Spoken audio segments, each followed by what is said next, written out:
Aloha, I'm Reverend Tim Lytle, Senior Minister here at Unity Church of Hawaii in Honolulu.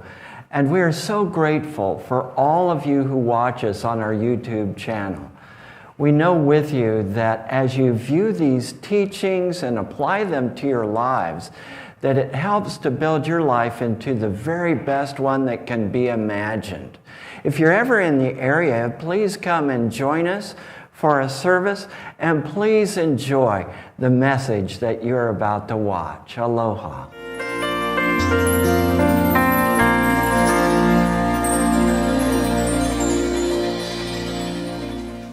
We're looking at the radical teachings of Jesus. Radical comes from the Latin word radix, which means root. So we're getting to the root of things. The teachings of Jesus are as radical today as they were then. And the power of the month that we're looking at is the power of understanding. If you wonder what is the power of understanding, it's what you're standing on. It's under your standing. Okay, what is your foundation? What is your life, your belief system, your motivation based on? What is the foundation? That is your understanding. So we're looking through the eyes of Jesus and his teachings, which are universal principles that you can find in many, many different faith traditions. Jesus, by saying it, didn't make it true. Jesus said it because it is true.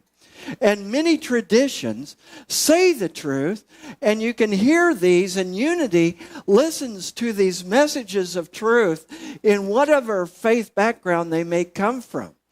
So we're looking at why care about others. I mean, you may think, why are we asking the question? Well, because there are some people who wonder if we should really care about others.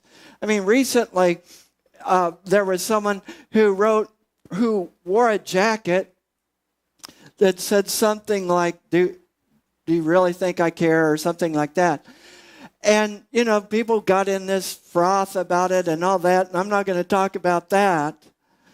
But then I saw someone come out with a shirt that said, literally, I don't care. They wanted to make it absolutely clear that they don't care. And many people, by their lives, demonstrate that they don't care. Because being sensitive, having your heart open to the needs of others can sometimes hurt. When you see the pain of others, when you see the suffering of others. I remember working in the hospital. I worked in the hospital for 27 years or so, and as a chaplain, and I saw the worst times in people's lives. When I worked in psychiatry, when I worked in addictions, when I worked in trauma and the burn center, I saw the worst in people's lives. And some people that work in the hospital want to shield themselves from it, shield themselves from the pain. But I thought it was an opportunity to really step into their holy ground and join them in that place and see what that's really like with them, and to find hope, to find the presence in that experience. But many people wonder, why should I care about others? And I want to ask you that. Why should we? So I want to look at the teachings of Jesus. Jesus is cool. I mean, Jesus is my bud. Jesus is like my ultimate guru. Jesus is a way shower. Jesus traveled a path and was saying, hey, I want to show you a way to do this. Jesus was a bhakta. Jesus was a devotee. Jesus was one who wanted his life to only be about God, to be about the Father. So much so that he said, when you see me, you've seen the Father. Okay, so, lawyers. I'm not going to tell a lawyer joke. But lawyers in the day of Jesus were those experts in Jewish law, the Talmud, the Torah. They studied the law in great depth. And so a lawyer of that day approached Jesus and said, "Good master, what is it that I should do to have eternal life? What is it that I should really center my life around?" And Jesus turned it around on him and said, "Well, you've read the law. What do you say? What do you read?" And he answered and said, "You shall love the Lord your God with all your heart, with all your soul, with all your strength, and with all your mind." And this comes from Deuteronomy chapter 6. "And your neighbor as yourself." That comes from Leviticus chapter 19. And Jesus said to him, "You've answered rightly." Like, good job, high five. Do this and you will live. But this is a very analytical person. And he's a lawyer. He wants to find the loopholes. But he, wanting to justify himself, said to Jesus, "And who is my neighbor?" Like, are there people we can leave out? Because in the time that Jesus was talking with him, there were people that the Jews left out. There were people who weren't invited to the party. Have you ever found out that there was a party and you weren't invited? How did that feel? There were a lot of people who were not being invited to the party. And so Jesus told this story. Now he's telling this story to people who are Jewish. It helps us to understand Scripture better if we understand the context of the time. And 2,000 years ago in Palestine, the Jews and the Samaritans were taught to have nothing to do with each other. There was a boundary between Judea and Samaria, and they were told not to talk to each other. So, like, if you're walking down the street, walk on the other side of the street. Don't have anything to do with those people, They were considered as being on the wrong side of the track, have nothing to do with Samaritans. And you can see this also in the story where Jesus is sitting at the well, and a Samaritan woman comes to the well, and he talks with her, and she says, "What are you talking to me for? Jews have nothing to do with Samaritans." So there was this strong class system. Okay? Jesus then tells this story to Jewish people. That there was this man that was robbed and beaten and stripped of his clothing and left bleeding in the road. And so first comes a Jewish priest. And what does the Jewish priest do? He walks right on by. Maybe he gave him a little blessing as he went by. Hope you feel better soon. Maybe he was on his way to a prayer meeting. I don't know. And next came a Levite. The Levites were a priestly class. These were highly esteemed people to the Jewish people. And Jesus is using these highly esteemed people to make a point. And the Levite, what's he do? He walked right on by. Didn't even want to look at him. But then comes a Samaritan. Now place yourself in the mindset of Jewish people. Like they're not supposed to have anything to do with Samaritans. Samaritans are bad. They're across the border. We don't want them sneaking into our border. Seriously. This was the issue 2,000 years ago. I'm not making a political statement. This was the issue then, as is now. And so, here's a Samaritan. The Samaritan comes down the road and he sees this guy that's beaten and he's been robbed. The Samaritan stops and helps him. He bandages up his wounds. He puts him on his donkey. He takes him to a hotel. He pays the hotel owner and he pays in advance. If this man needs anything, please take care of him. And then Jesus asks the lawyer, which one of these three was the neighbor? And the lawyer says, the man who stopped to help him. And Jesus said, right on, go and do likewise. The neighbor is all of those people that we may see as the other, those people who may look different, they may sound different, they may be a different sexual orientation, they may be a different race, they may be a different ethnicity. When Ogalucia and I were in Wichita recently, we stopped with part of our family in Wichita that are from Iran. And these people are loving people. I've never met more loving people, Muslim people from Iran, who've taken us in as family. And then we got with our family that we've adopted from Nepal. And I'm thinking, God doesn't see these distinctions. God does not see these barriers, these boundaries. God doesn't say, oh, I love these people more because they're from this country and not that country.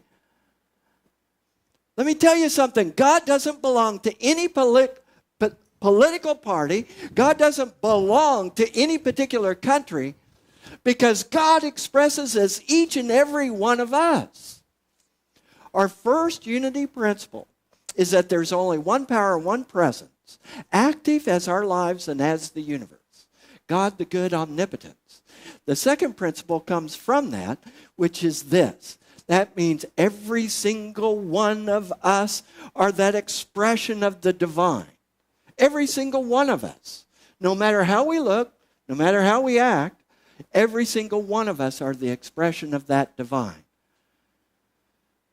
Jesus is teaching us that spiritual principle 2,000 years ago. That divine presence is in each and every person. And I meant to say this in the first service next Sunday. So those of you who write me emails saying, what are you talking about next Sunday? Next Sunday, I'm going to be speaking on you will do amazing things. You will do amazing things. As someone came to me and said, do you believe in Jesus? I say, yeah. And furthermore, Jesus believes in me. So we'll be talking about that from the life and teachings of Jesus. So Jesus told this other statement. Then the king will say, and this comes from, that previous scripture was from Luke chapter 10. This is from Matthew chapter 25. Then the king will say to those on his right, come, you who are blessed of my Father, take your inheritance, the kingdom prepared for you since the creation of the world. For I was hungry, and you gave me something to eat. I was thirsty, and you gave me something to drink. I was a stranger. Okay, here I'm going to get on my soapbox. That word stranger. Oh my goodness, we've so anglicized that word, we've taken all the meaning out of it. The Greek word in the Greek New Testament is xeno, X-E-N-O, or the form in this particular passage is xenos, from which we get the word xenophobia. Greek, also, the Greek word for fear is phobos. So, xenophobia is fear of xeno. Well, what's xeno? Xeno literally means immigrant. I'm just teaching the teachings of Jesus. It literally means immigrant. Someone who is from a different culture than you, someone who is from a different country than you, someone who's from a different culture. That's literally what it means. You may not like it, but it's the teachings of Jesus. So, it's up to you what you do with that. I'm just going to tell you what he was teaching. So, he's talking about the stranger. Again, he's talking to Jewish people. People who at that time, and I am not saying anything against Jewish people. I have a mentor who is a rabbi who was my Kabbalah and Torah teacher for 5.5 years. And so I have learned so much and connected so much. But he was saying this to a group that liked to exclude others and make themselves feel better by putting other people down. And that's why other people sometimes act as if to put others down, to make themselves somehow feel better, but it doesn't work. The way that you treat others is the way you are treating God.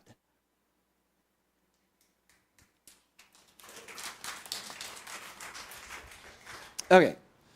I was hungry, you gave me something to eat. I was thirsty, and you gave me something to drink. I was a stranger, and you invited me in. You know? I needed clothes, and you clothed me. I was sick, and you looked after me. I was in prison. Right, Tony? I mean, not that she's been in prison. I've gone with Tony to go to the prison, and I look forward to having the prison choir come here and sing. Yeah. I was in prison and you came to visit me. Then the righteous will answer him, Lord, when did we see you hungry and feed you? Or thirsty and give you something to drink? When did we see you a stranger and invite you in? Or needing clothes and clothe you? When did we see you sick or in prison and go to visit you? The king will reply, truly I tell you, whatever you did for one of the least of these brothers and sisters of mine, you did for me. The least of these brothers and sisters. Now, if you think that Jesus was like, I'm all that, you know, Jesus calls the least of us his brothers and sisters. Whatever their race, whatever their sexual orientation, whatever their country, whoever they are, Jesus says they're my brothers and my sisters. Now, if you're better than Jesus, maybe you can come up with some different system, but I kind of doubt it. Our brothers and our sisters, when someone hurts, when someone is affected, when someone is taken advantage of, it affects us. In Wichita, we have, and you know, I'm a vegetarian. I don't believe in eating meat. But in Wichita and in Kansas, there's a big meat industry, right? And so immigrants are brought in to prepare the meat. Lots of meat companies there. And if you eat meat, there's a very good chance it was prepared by an immigrant. And I got to see firsthand how sometimes immigrants were treated. Sometimes like slaves. Because they didn't always know their rights. They didn't know what they could do to speak up for themselves. I got to know, become close to my Muslim brothers and sisters in Wichita. And understand how much they love others and care about others and how much slander there is about them. When we were looking for a car, I went into a car dealership. We went to different car dealerships, and we have been working with some salespeople. They were called away. They came back almost with sort of a puzzled look on their face. And they said, our sales manager told us that you can have any car on this lot at cost. I said, what? And I had done enough research to know what cost was at what we were looking at. And it turned out it was one of the people from the mosque who was so grateful for me calling a press conference and taking a stand and standing up with the community. So that car you see out in the minister's spot, you know, thank you, Danny. Yeah. Anyway, we sometimes act like people are other, like we have to treat them badly. And, you know, even in our own relationships, our own connections, sometimes we think, man, that person really did me dirty. What can I do to them? But when we get to the truth of it, when we see the divine presence that they are, we recognize that we can only come from a place of love. A number of years ago, I got to go to the Philippines. This was when I was with another denomination, the Church of the Nazarene, and helped build a Bible college in Cebu City. And the missionaries told us in advance that people would come up to us expecting money. And they instructed us, do not look them in the eye. If you look them in the eye, you'll end up giving them something, then you'll draw more. You'll be hounded by people. Don't look them in the eye. I realized I can't do that. I thought about it. I prayed about it before I went on the trip. We were at one point at the airport. And so here were these real tiny kids, maybe 4 or 5 years old, covered with dirt, dressed in rags. Now I know that at that time, at least, the mafia would use children to collect money, would sometimes disfigure the children, break their arms or whatever, to make them more pitiful so that people would give more money and that the children wouldn't get any of it. So, I wasn't naive. But I saw these children, and people were saying, don't look at them. Don't look. I said, I'm looking. They said, don't look. I'm looking. So I looked at these children. They all gathered around me. Yeah, they asked for money. And, I politely declined, but I wanted to get to know them. I wanted to know who they were. I wanted to talk with them. And they smiled so big, and they gave me a garland of flowers. And they sat down and talked with me and played with me. And they laughed, and I realized all they really wanted was to be seen as a person, not to be dismissed, not to be discounted. We live in a culture where we discount people. The radical teachings of Jesus is that if you follow me, you can't discount people. You come from the heart. You open your heart and you see them. And I realize in my own life that no matter what, I'm coming from the heart. I'm coming with heart wide open, and sometimes people have warned me, don't do that. People will step on your heart. It's like, I know it. But that's how I'm coming, with a heart wide open. And I invite you to do the same, to see the divine in each person. Because the truth is, when you are really being yourself, you're letting that divine presence shine through. At the wedding yesterday, we sang this song, I see your true colors shining through.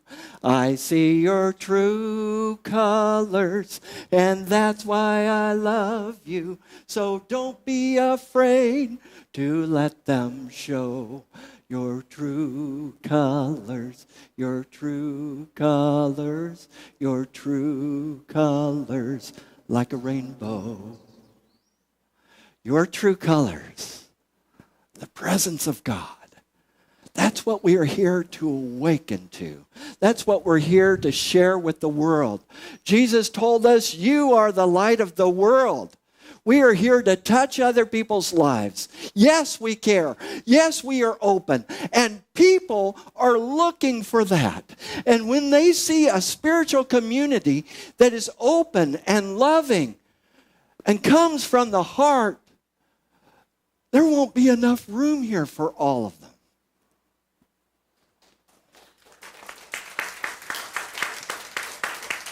That is what we are here to do. To be our true selves, our highest self. To come from that Christ place within. Be yourself and love others as they are, seeing the divine as them. Aloha. Aloha.